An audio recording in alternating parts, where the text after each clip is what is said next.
Good. الحمد لله رب العالمين والصلاة والسلام على أشرف الأنبياء والمرسلين سيد العالمين محمد صلى الله عليه وسلم. أما بعد، السلام عليكم ورحمة الله وبركاته. وعليكم السلام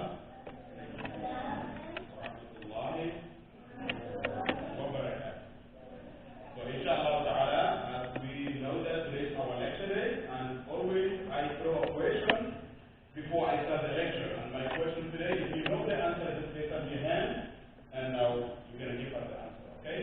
So inshallah, my question is, why the salah or the prayer is more important than any other pillar of Islam?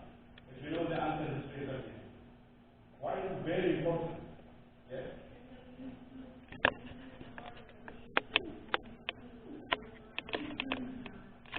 Is that true? If you do salah, you worship Allah subhanahu wa ta'ala. If you do others, you're not worshiping. Anybody agree? Okay. Ahmad, yes? Why is salah so important? Hassan?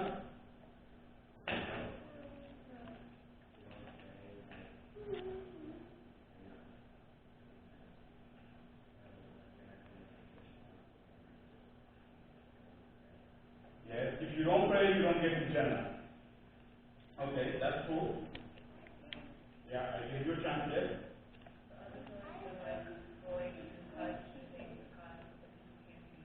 Mhm. Good job. You say that you don't have excuse for prayer, but others do not have an excuse. It is a very good answer. But there's something that more important. Okay? Yes? Okay. Now we don't want to prolong the lecture. I will give you the answer why. What you say is right, but it's going to be the second degree and first degree. But we want to say number one, why the prayer is so important. The reason is because the prayer, the salah, the agreement took place between Allah and us, between Allah and Rasulullah sallallahu alaihi wasallam.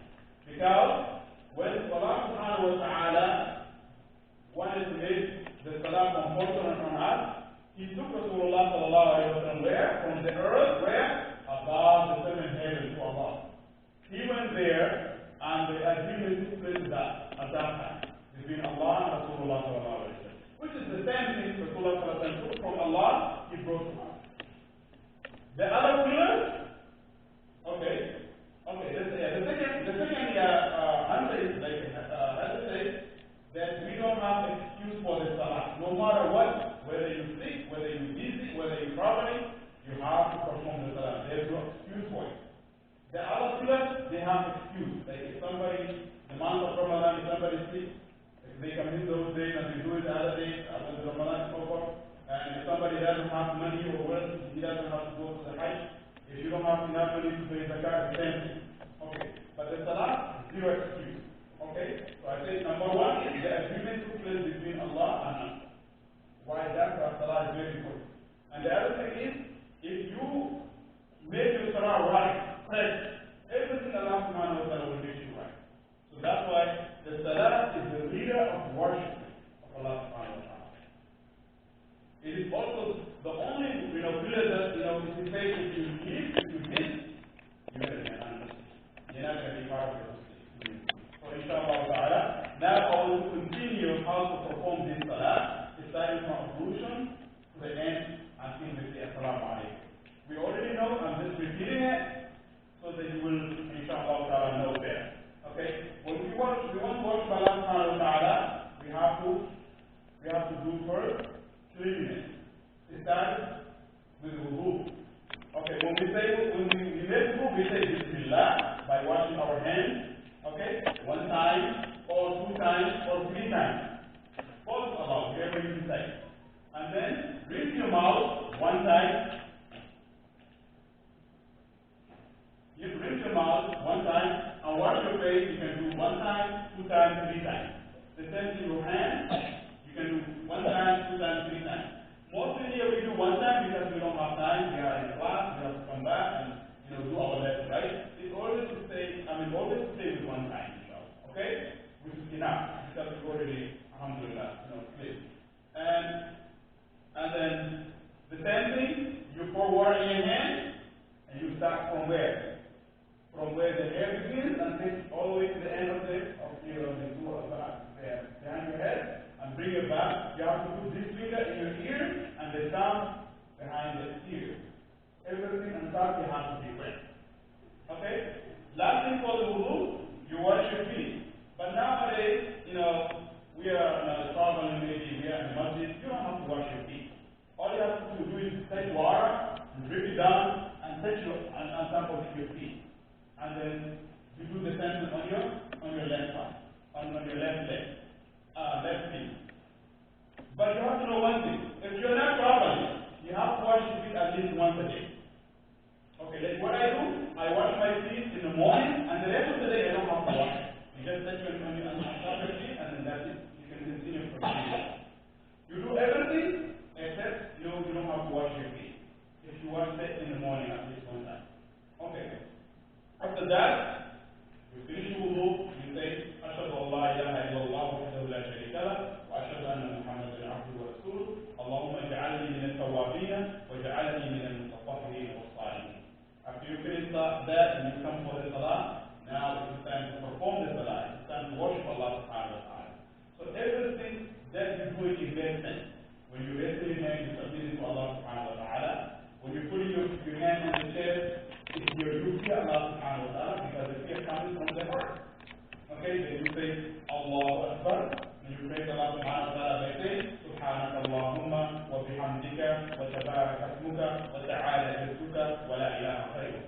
After you finish that, you recite Alhamdulillah, or love that. أعوذ بالله من الشيطان الرجيم بسم الله الرحمن الرحيم الحمد لله رب العالمين to the end. You only say أعوذ بالله من الشيطان الرجيم with the first cycle, for the first rak'ah. The rest of the rak'ah you don't have to do that. And after you finish Alhamdulillah, if you memorize the whole surah, you can add it for Wallahu, Rabbil Falaq, Rabbil Nas, any small surah. Only for the first two rak'ah. Dhuhr, Asr, and Maghrib. And the rest of the rak'ah you can say with Alhamdulillah. And then you go forward, you go going down by saying Allahu Akbar, all the actions, Allahu Akbar, and then you recite Subhana Rabbiyal Azim 3 times, and you raise from there by raising your hand up and saying Sami Allahu liman hamidah. If somebody is leading you or you pray behind somebody that's leading you, you don't have to say Sami Allahu liman hamidah. You only say Rabbana wa lakal hamd. Okay? But if you're praying by yourself, you have to say everything together. سمع الله لمن حمده ربنا ولك الحمد حمدا كثيرا طيبا مباركا. And then you prostrate, you put your face on the ground, and what do you say? سبحان ربي الأعلى. Remember, in the bone down we say سبحان ربي العظيم, and on prostration when we put our face on the ground, we say سبحان ربي الأعلى. And you sit down, and you say ربي اغفر لي 2 times. ربي اغفر لي ربي اغفر لي ربي اغفر لي 2 times. And then you also put your face again on the ground, say the same thing, سبحان ربي العظيم. سبحان ربي الأعلى. And after you finish 2 cycles, then you sit down and you recite التحيات لله والصلوات والطيبات السلام عليك أيها النبي ورحمة الله وبركاته. السلام علينا وعلى عباد الله الصالحين. أشهد أن لا إله إلا الله وأشهد أن محمدا عبده ورسوله. Is the first 2 cycles. When you reach here, you sign up to finish the rest of the cycle. Okay? When you finish that, now you say again التحيات. When you reach عبده ورسوله, you add here اللهم صل على محمد. You already know, and اللهم بارك على محمد to the end, and you say اللهم إني أسألك الجنة وأعوذ بك من النار. This is not the only dua. There's so many duas to say after اللهم صل على اللهم بارك. Rasulullah encouraged us. Ask Allah subhanahu wa ta'ala for that, and also seek refuge from Allah subhanahu wa ta'ala. With Allah subhanahu wa ta'ala for the help. After that, then you say Assalamu alaikum wa rahmatullahi wa barakatuh on your right side. Assalamu alaikum wa rahmatullahi wa barakatuh on your left side.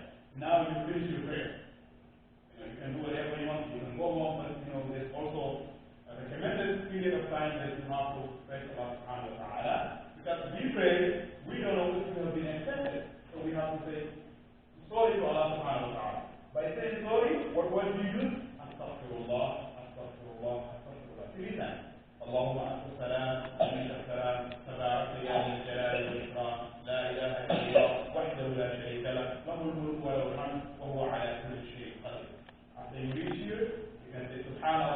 33 times, walhamdulillah, 33 times, wallahu akbar, 33 times. You can also say 10 times. But if you have enough time, you can say 33 times. You can also say 10 times. Okay, after you finish that, you also say La ilaha illallah. Because 3 times 33 is 99. Then you say La ilaha illallah, wahdahu la sharika lah, lahu al-mulk wa lahu al-hamdu wa huwa ala kulli shay'in qadir. That's 100. Allah will forgive you sins given the capacity of the ocean. Bubbles, right? How the ocean is big? How many bubbles in the ocean? That's how much sins we might have. Allah subhanahu wa ta'ala will forgive all that, inshallah. Then, after you read this, you can also say Qul Huwallahu one time after every salah, while there is Farad, while there is Nas, one time, these 3 surahs. But after Maghrib and Salat Subh, you have to say 3 times each one. Okay? After that, now you pray to Allah subhanahu wa ta'ala. Now you have to ask the dua to Allah subhanahu wa ta'ala for yourself. And that's why Allahumma a'inni ala dhikrika wa shukrika wa husni ibadatika wa tabarak Allah ahsanul khaliqin. This is very important. Ibn Rasulullah said he carried one of his companions, it's called Mu'adh ibn Jabal. He told him that make sure you say this every day. Because you need help Allah subhanahu wa ta'ala. We are lazy to wake up for salah, we waste time. You have to ask Allah subhanahu wa ta'ala. Allahumma a'inni, oh Allah, help me. Ala dhikrika, to remember you, what you give me. The life, you know, how many people are disabled, how many people are suffering. I'm not like that. I woke up, you know, healthy, feeling good. You say, Allahumma a'inni ala dhikrika, so I can remember you. Wa shukrika, and I can also thank you. Wa husni ibadatika, this is the most important part. I can worship you correctly. Perfectly. Wa husni ibadatika, fa tabarak Allahu ahsanul khaliqin. Allah subhanahu wa ta'ala is blessed and He is way better and best in most of His creation. Okay, and then after that you ask forgiveness for yourself, for your parents, and the rest of the believers. You say, Rabbana kulli, oh Allah forgive me, wa liwalidayya, and my parents, wa lilmu'minina, and all the believers. Yawma yaqumul hisab, in the day of accountability, which is the day of judgment. Okay? Because you are not greedy, you are not stingy, you are one everybody, all the Muslims come with you to the paradise. That's also one of the things that makes you allow you to go to the paradise, by not being greedy. Okay, and then in the end, it is very important that Rasulullah also encouraged, and it was narrated that Rasulullah used to say this dua even most of his time. The dua is ربنا آتنا في الدنيا حسنة. Oh Allah, give us good in this world. وفي الآخرة حسنة. And in the day of judgment, give us good. وقنا عذاب النار. Save us from the punishment of the fire. And we know why life is in fire. Very painful. It is hard. وقنا عذاب النار. And then after you reach here, you pray to Allah subhanahu wa ta'ala, Ya Hayyu Ya Qayyum. Allah subhanahu wa ta'ala is Hayy. Is ever living. He doesn't, he did not begin from anywhere and he doesn't end anywhere. He's Hayy. Al-Qayyum means he's doing his job. He's creating people, animals, animals, all these people are born,